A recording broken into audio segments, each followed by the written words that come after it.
କୁହୁକ ନଈ। ଗୋଟିଏ ଗାଁରେ ଖୁବ୍ ଅଳ୍ପ ଘର ଥିଲା। ସେ ଗାଁଟିର ଲୋକ ସଂଖ୍ୟା ଖୁବ୍ କମ୍। କିନ୍ତୁ ଗାଁଟି ଛୋଟ ହେଲେ ମଧ୍ୟ ଗାଁଟି ଚାରିଦିଗରୁ ଏକ ସୁନ୍ଦର ଉଜ୍ଜଳ ଜଳଭରା ନଦୀ ଦ୍ୱାରା ଘେରି ହୋଇଥିଲା। ଏହି ନଦୀ ଭିତରେ ଖୁବ୍ ସୁନ୍ଦର ସୁନ୍ଦର ଜଳଚର ଜୀବମାନେ ବସବାସ କରୁଥିଲେ। କିଛି ଦିନ ପରେ ସେ ଗାଁକୁ ସହରରୁ ଏକ ଲୋକ ଆସି ପହଞ୍ଚିଲା। ସେଇ ଲୋକଟିକୁ ଦେଖି ଗାଁ ଲୋକମାନେ ଖୁବ୍ ଖୁସି ହୋଇଗଲେ ଏବଂ ତା ନିକଟକୁ ଯାଇ ତା ବିଷୟରେ ପଚାରିବାକୁ ଲାଗିଲେ। ଭାଇ, ଆପଣ କ'ଣ ସହରରୁ ଆସିଛନ୍ତି? ହଁ, ଆମେ ସହରରୁ ଆସିଛୁ। ଆମେ ଏକ ବିଶେଷ ଯାତ୍ରାରେ ସହରରୁ ବାହାରିଥିଲୁ, କିନ୍ତୁ ଖୁବ୍ ଜୋରସେ ବର୍ଷା ଯୋଗୁଁ ଆମ ଡଙ୍ଗାଟି ଭାଙ୍ଗିଗଲା ଆଉ ମୁଁ ଭୁଲବଶତଃ ଏଇ ଗାଁରେ ଆସି ପହଞ୍ଚିଲି। ବୋଧେ କାଲି ପାଣିର ସ୍ତର ବେଶୀ ବଢ଼ି ଯାଇଥିଲା, ସେଥିପାଇଁ ଆମ ଡଙ୍ଗାଟି ମଧ୍ୟ ଭାଙ୍ଗିଗଲା।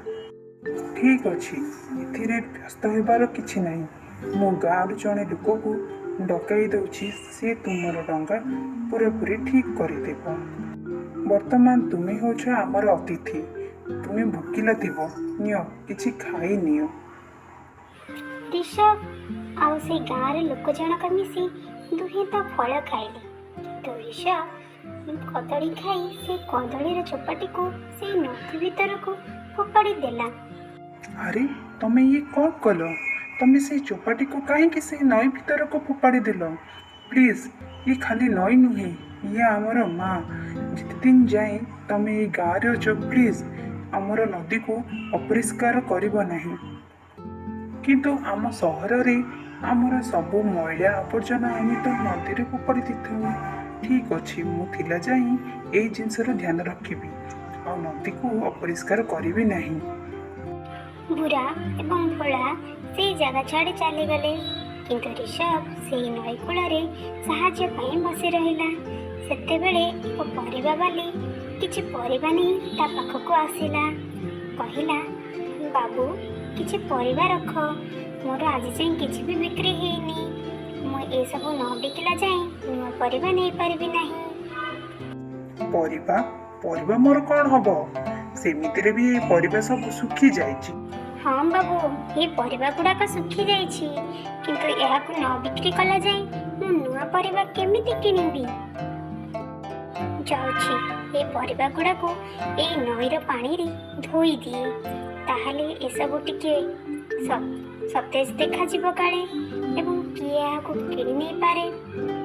ଟିକେ କହି ସେ ପରିବାବାଲାଟି ତା ପରିବାକୁ ନେଲା ଏବଂ ନଦୀର ପାଣିରେ ଭଲ ଭାବରେ ଧୋଇଦେଲା। କିନ୍ତୁ ତାପରେ ସେ ପରିବା ଗୁଡ଼ାକ ଖୁବ୍ ସତେଜ ଏବଂ ହରାଭରା ହେଇଗଲା। ଏହାକୁ ଦେଖି ସିଏ ସେ ନଈ ମା'ଙ୍କୁ ପ୍ରଣାମ କଲା ଏବଂ ମନେ ଖୁସିରେ ତା ପରିବା ଧରି ବିକିବାକୁ ଚାଲିଗଲା। କିନ୍ତୁ ରିଷଭ ଏସବୁ ଛିଡ଼ା ହୋଇ ଦେଖୁଥାଏ। ସେ ମନେ ମନେ ଭାବେ, ରିଷଭ ଏସବୁ ସେଇ ନଈ କୂଳରେ ଛିଡ଼ା ହୋଇ ଦେଖୁଥାଏ ଏବଂ ଚକିତ ହେଇଯାଉଥାଏ। କିନ୍ତୁ ସିଏ ସେ ଜାଗା ଛାଡ଼ି ଚାଲିଗଲା। ଗାଁ ଭିତରକୁ ଯାଇ ଦେଖିଲା କିଛି ଲୋକ ପିଲାଟିକୁ ଧରି ଅଛନ୍ତି। ସେ ପଚାରିଲା, ପିଲାଟିର କ'ଣ ହୋଇଛି? ବାବୁ, ସେ ଖରାରେ ଖେଳୁଥିବା ହେତୁ ତାକୁ ବୋଧେ ଅଂଶୁଘାତ ହେଇଛି, କିନ୍ତୁ ଏଥିରେ ବ୍ୟସ୍ତ ହେବାର କିଛି ନାହିଁ। ଇଏ ହେଉଛି ଆମ ନଈର ପାଣି, ୟାକୁ ପିଆଇ ଦେଲେ ସେ ଆପେ ଆପେ ଠିକ୍ ହେଇଯିବ। ଆରେ, ତାକୁ ହସ୍ପିଟାଲ ନ ନେଇ ପାଣି ପିଆଇ ଦେଲେ ଠିକ୍ ହେଇଯିବ। ପିଲାଟି ପାଣି ପିଇ ପୁରାପୁରି ଠିକ୍ ହେଇଗଲା। ୟାକୁ ଦେଖି ରିଷଭ ପୁରାପୁରି ଚକିତ ହେଇଗଲା। ସେ ପୁଣି ସେଇ ନଦୀ କୂଳକୁ ଆସିଲା ଏବଂ ଆସି ପହଞ୍ଚିଲା ନଈ କୂଳରେ ଏବଂ ସେଠି ସିଏ ଶୋଇ ପଡ଼ିଲା। ଯେତେବେଳେ ତାର ନିଦ ଭାଙ୍ଗିଲା, ସେ ଦେଖିଲା, ଆରେ, ବହୁ ଟାଇମ୍ ହେଇଗଲାଣି, ମୋତେ ତ ମୋ ଘରକୁ ଏବେ ଫେରିବାକୁ ପଡ଼ିବ। ଏହା ଭାବି ସେ ତା ମୁହଁକୁ ସେ ନଈ ପାଣିରେ ଧୋଇ ଦେଲା ଏବଂ ପୁଣି ଥରେ ଏକ କଦଳୀ ନେଇ ଖାଇ ଚୋପାଟିକୁ ପୁଣି ସେଇ ପାଣି ଭିତରକୁ ଫୋପାଡ଼ି ଦେଲା। ଭୋଳା ଆଉ ବୁରା ଆସି ସେଇ ନଈ କୂଳରେ ପହଞ୍ଚିଲେ। ଦେଖିଲେ ରିଷଭ ସେ ନଈ କୂଳରେ ବସିଛି। ପଚାରିଲେ, ଆରେ, ଆପଣ ଯାଇନାହାନ୍ତି? ନା, ମୋ ଡଙ୍ଗାଟି ପୁରାପୁରି ଠିକ୍ ହେଇନାହିଁ, ସେଥିପାଇଁ ମୁଁ ନ ଯାଇକି ଏଠି ବସିଛି। ତମମାନଙ୍କର କ'ଣ ହେଲା? ସବୁ ଗ୍ରାମବାସୀ କାହିଁକି ଆସିକି ଏଠି ଏକାଠି ହେଇଛ? ଆମ ଗାଁକୁ ସହରର ଡ୍ୟାମ୍ରେ ମଇଳା ଜମା ହେଇଯିବା ହେତୁ ସବୁ ମଇଳା ଆମ ନଦୀକୁ ପଳେଇ ଆସିଛି ଏବଂ ଆମ ନଦୀକୁ ଦୂଷିତ କରିଦେଇଛି। ସାଙ୍ଗେ ସାଙ୍ଗେ ନଦୀର ପାଣି କଳା ହୋଇଗଲା ଏବଂ ଏକ ବିଷାକ୍ତ ବାଷ୍ପ ସେଇ ଚାରିଦିଗରେ ଖେଳେଇଗଲା। ଗାଁଟି ପୁରାପୁରି ବିଷାକ୍ତ ହେଇଗଲା। ସବୁ ଗଛପତ୍ର ଝଡ଼ା ଦେଲା ଏବଂ କୂଅ ପାଣି ମଧ୍ୟ ବିଷାକ୍ତ ହେଇଗଲା। ଏସବୁ ମୁଁ କେମିତି ହେବାକୁ ଦେଇପାରିବି? ଏଇ ଗାଁ ଲୋକମାନେ ମୋତେ 2 ଦିନ ହେଲା ବହୁ ଯତ୍ନର ସହିତ ରଖିଲେ ଏବଂ ମୋ ଡଙ୍ଗା ମଧ୍ୟ ତିଆରି କରିଦେଲେ। ମୋତେ ହିଁ କିଛି କରିବାକୁ ପଡ଼ିବ। ବୁରା, ଓ ବୁରା, କ'ଣ ହେଲା? ତମ ଡଙ୍ଗା ତ ତିଆରି ହେଇଗଲା, ତମେ ଏବେ ଯାଏଁ ଯାଇନ ଯେ? ତମେ ଏବେ ତମ ଘରକୁ ଯାଇପାର। ହଁ, କିନ୍ତୁ ମୁଁ ଏଠି ତୁମକୁ ସାହାଯ୍ୟ କରିବା ପାଇଁ ଅଛି। ଚାଲ ଆମେ ମିଶି ନଈ ପାଣିକୁ ପୁଣି ଥରେ ପରିଷ୍କାର କରିଦେବା। କିନ୍ତୁ କେମିତି? ଆମକୁ ଗୋଟେ ବଡ଼ ଜାଲ ଦରକାର। ବୁରା ଏବଂ ରିଷଭ ଅନ୍ୟ ଗ୍ରାମବାସୀଙ୍କ ସହ ମିଶି ସେଇ ନଈ କୂଳରେ ଆସି ପହଞ୍ଚିଲେ। ହଠାତ୍ ସେ ନଈରୁ ଏକ କାନ୍ଦଣା ଶୁଣାଗଲା। ତମେ କିଏ? ସାମ୍ନାକୁ ଆସ, ଆମ ସାମ୍ନାକୁ ଆସ। ହଠାତ୍ ସେ ନଦୀ ଭିତରୁ ଗଙ୍ଗା ମାତା ଆସି ସେମାନଙ୍କ ସାମ୍ନାରେ ପହଞ୍ଚିଲେ। ଏଠାରେ ଥିବା ସମସ୍ତେ ଗଙ୍ଗା ମାତାକୁ ନମସ୍କାର ଜଣାଇଲେ ଏବଂ କହିଲେ ସେମାନେ ସମସ୍ତେ ମିଶି ନଈ ପାଣିକୁ ପୁଣି ଥରେ ପରିଷ୍କାର କରିଦେବେ ଏବଂ ନଈରୁ ସବୁ ମଇଳାକୁ ସେମାନେ ଜାଲ ଦ୍ୱାରା ବାହାର କରି ପୁଣି ଥରେ ନଈକୁ ଆଗ ଭଳି ସଫା ସୁନ୍ଦର ଉଜ୍ଜଳ କରିଦେଲେ। ହଠାତ୍ ସେଇ ଗାଁର ସବୁ ଗଛ ପୁଣି ଥରେ ଆଗ ଭଳି ଝିଁ ଉଠିଲା ଏବଂ ପାଣି ମଧ୍ୟ ପରିଷ୍କାର ହୋଇଗଲା।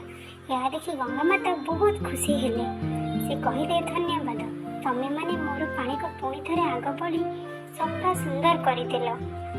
ରିଷଭ, ତମକୁ ମଧ୍ୟ ଅଶେଷ ଧନ୍ୟବାଦ। ନା ମା, ମୋତେ ତମେ କ୍ଷମା କରିଦିଅ। ତମେ ମୋତେ ତମ କୂଳରେ ଶୋଇବା ପାଇଁ ଜାଗା ଦେଲ ଆଉ ମୁଁ ତମ ପାଣିକୁ ହିଁ ଦୂଷିତ କଲି। ଯେତେବେଳେ ମୁଁ ସହରକୁ ଯିବି ସେଠିକାର ଲୋକକୁ ଏହି ବିଷୟରେ ନିଶ୍ଚୟ କହିବି ଆଉ କହିବି ଜଳ ହେଉଛି ଜୀବନ। ଏହାକୁ ଦୂଷିତ କରିବା ଦ୍ୱାରା ଆମେ ଆମ ନିଜ ପାଇଁ ହିଁ ରୋଗ କିଣିଥାଉ ଏବଂ ଆମର ସେଠିକାର ଲୋକମାନଙ୍କୁ ଏହି ବିଷୟରେ ନିଶ୍ଚୟ ସଚେତନ କରିବି। ତମ ବୋଟ୍ ଏବେ ତିଆରି ହେଇଗଲାଣି, ତମେ ଏବେ ଯାଇପାର। Good bye. ହ୍ୟାଲୋ ଫ୍ରେଣ୍ଡସ୍, ଆମର ଚ୍ୟାନେଲଟିକୁ ସବସ୍କ୍ରାଇବ୍ କରିବା ପାଇଁ ଆଦୌ ଭୁଲନ୍ତୁ ନାହିଁ। ଆମ ଚ୍ୟାନେଲଟା ହେଉଛି ପରୀ ରାଇଜର କୁହୁକ କାହାଣୀ। ପ୍ଲିଜ୍ ଆମ ଚ୍ୟାନେଲଟିକୁ ସବସ୍କ୍ରାଇବ୍ କରନ୍ତୁ ଏବଂ ବେଲ୍ ଆଇକନ୍ଟାକୁ ଦବାଇ ଦିଅନ୍ତୁ।